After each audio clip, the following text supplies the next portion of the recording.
I'm Jonathan Wegener. I build products that people love. I consider myself a product guy. I built things like Exit Strategy NYC. I ran a professor review site back at the university called Culpa. I built PureRound.com. My latest project is Adopt a Hacker, which is kind of a welcome center for the New York tech scene. Exit Strategy NYC is a popular iPhone, Android, and BlackBerry app that tells you where to stand on the subway. So New Yorkers have this popular thing of figuring out whether they should be at the front of the train or the back of the train or at the middle of the train, and our app tells you that for every single station. So it tells you should be at the second car, third door, and you hop off and you're right in front of the staircase, and you have a perfect subway trip. And it shaves minutes off every trip. So that's kind of the slogan. Plan where to stand and shave minutes off every trip. And it's done very well. It has 25,000 users, 25,000 paid users in the city. And every time I go to a tech event and I introduce myself to someone new, they say, "Oh, I love that app. I have that on the front screen. I use it 3 times a day." So it's made a little name for myself in New York. It's got a lot of passionate users and it's made some money too. I don't actively put a lot of time into this project. It just kind of runs itself at this point. It's about a year old now. We launched it last July. We launched it. So it was my idea. I worked with my sister to make it happen. She rode the subways with me, and she had just been laid off from her job, so it was like a perfect time to try something crazy. So she helped me ride the subways and collect this data, like make all the images, and just kind of put the product together. We had also a developer that we worked with on iPhone. We had another developer on BlackBerry who's overseas. We had another developer on Android. We had 2 or 3 different graphic designers. All in all, I'd say 10 people have had their hands in the pie at some point. But at the end of the day, it's mainly just me and sometimes my sister. Somehow, people find me, like you did, and reach out to me and ask me about what's New York like, what's the tech scene here like. I'd love to come visit, but I don't know anyone. I'd love to work there, but I don't know any of the companies. I don't know how to get a job. And so the idea of Adopt a Hacker is to really encourage developers and technologists to come here and get a taste of New York. They can either come and maybe they have a place to stay, so they're just looking for people to have coffee with. I can kind of give them a tour of the tech scene and show them around. Maybe they don't have a place to stay and they're looking for a couch to crash on. And we try and hook them up with a couch or a bed or someone that can house them even for free. Little projects, any of which maybe could grow big. I'm building a lot of stuff on top of Foursquare's API. Adopt a Hacker is a project that has the potential to grow into a recruiting business, I think. I'm doing some freelance work, some random web projects.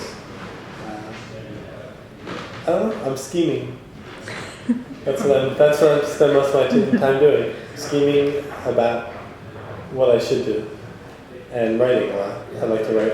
I write a blog. I've written some articles for BusinessInsider.com and plan to write some more. And spend a lot of time just meeting people in the tech scene. So I should say that New York feels like it's only really come alive in the last 2 or 3 years. I've been here since 2003. I've been a student in New York. Looked actively in 2007 for a job at a startup when I was graduating, before I really knew the tech scene, knew anyone in the tech scene, and couldn't, for the life of me, find a company in New York. Couldn't find the startups, never mind reach out to them. And so I instead interviewed with a bunch of San Francisco companies and thought seriously about moving to San Francisco even though my heart was in New York. And so now, 3 years later, it's great to see that there's enough companies in New York that you can get hired straight out of school by then. It's easy to find them. They're abundant, they're plentiful, and they're hiring. I'd say what I like about tech in New York is that it's an underdog scene.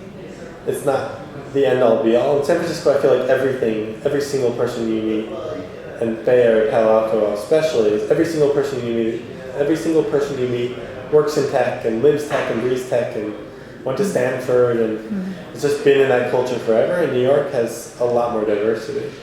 We are a floor here of technologists. Above us is a performing arts group. The Blue Man Group practices above us.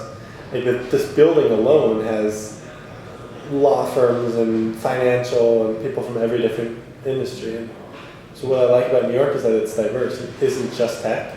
It's a little bit of tech with a little bit of finance, a little bit of media. And not a little bit, a lot. It's a lot of tech, a lot of media, a lot of finance, a lot of everything. But it's all mixed together. So it's not homogenous like San Francisco and like the Bay Area is. Most of the projects I focus on are bootstrappable. They can be launched on an extremely small budget and then grown from there. I haven't launched any projects that require outside capital, but I feel like I'm in a very good position to do so if I wanted, because I know all of the investors in New York. Oh. Do I know any European tech companies? Yeah. That's a good question. I guess the ones I know are ones that have been bought by U.S. companies, like City Deal and OLX. Where's that based? It's like three brothers that they just do the same thing again and again, which is that they rip off U.S. companies, beat the U.S. company to like Europe and the rest of the world, and then sell it to the original company for a lot of money. And they've repeated this like 5 times. They built the eBay of Europe. They just sold Groupon for like $100 million. It's a company called CityDeal.de. They sold it to Groupon. I think they're doing it with Gilt Group. They're building the Gilt Group of Europe or something. If I had money today, I would invest in a company called Birchbox. Birchbox.com. You can ask the Yippee guy. He went to school with the girls. It's these four girls, 3 of which are Harvard Business School student alums. And they've started Birchbox, which is a monthly box that gets shipped to your door full of beauty samples, of samples of products that are for women, for beauty makeup, cover-up stuff. And it's $10 a month, and they've got a lot of people signed up and getting these boxes. They look forward to getting these boxes every month, and then they buy the stuff in the box from Birchbox for the same price. And so it's beautiful because Birchbox owns the marketing relationship. They have customers that want to hear from beauty brands, and they're delivering samples to those customers. And I think that's a beautiful business and something they can monetize very well. I would say start small. Start with something that has milestones that can be reached in weeks or months, not something that takes 2 years to build out to see if it works. Especially if you're a first-time entrepreneur, I think a lot of people bite off. If you're a first-time entrepreneur, a lot of people bite off more than they can chew. They have dreams of like building the best thing ever, and they look around at all these websites with 6,000 features, and they want to be just like them.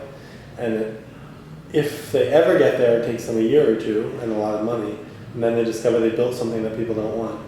So I'm a big believer in the launch early, launch often. Build the smallest piece of what you can possibly build to test how the market likes it and how the market reacts. That can even be just like a landing page. Adopt a Hackers, little more than a landing page and a sign-up form, but it's given us some serious ideas on what direction to take it and how people have reacted to it. So if you start small, you can get user feedback. You can have little wins. You can get press and get people using it, and those are the things that keep you excited to keep you working on a project. What about Benny? He's amazing. He's one of my kids. Give him a hug for me, please.